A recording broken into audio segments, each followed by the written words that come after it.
Once upon a time, in the quiet village of Ikot Inyan No. 1, there lived a kind-hearted woman named Joy. She was known for her love and devotion to her family, her husband, Samuel, and their 2 children, James and Peace. Every evening, the family would sit together under the moonlight, sharing stories, singing songs, and laughing together. One day, during a market trip, Joy's husband brought home a gift, a sleek, glowing device called a phone. The villagers whispered that this device held the power of endless knowledge and connection. Joy was fascinated. At first, she used it sparingly, checking on recipes and listening to music. But over time, the screen spirit of the phone began to demand more of her attention. It called to her day and night with its chirps, dings, and hums. Instead of joining her children for their evening storytelling, Joy would sit by the fire, her face illuminated by the phone's glow. The children noticed their mother's change. Peace's questions about schoolwork went unanswered, and James' drawings were met with distracted nods.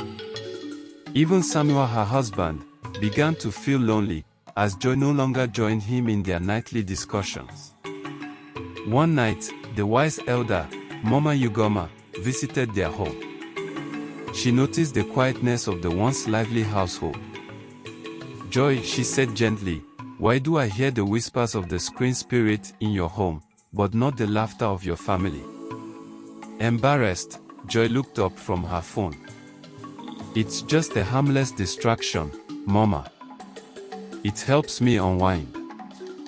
Mama Ugoma nodded and told her a story. Long ago, a woman named Adeko found a magical mirror that showed her distant lands and endless wonders.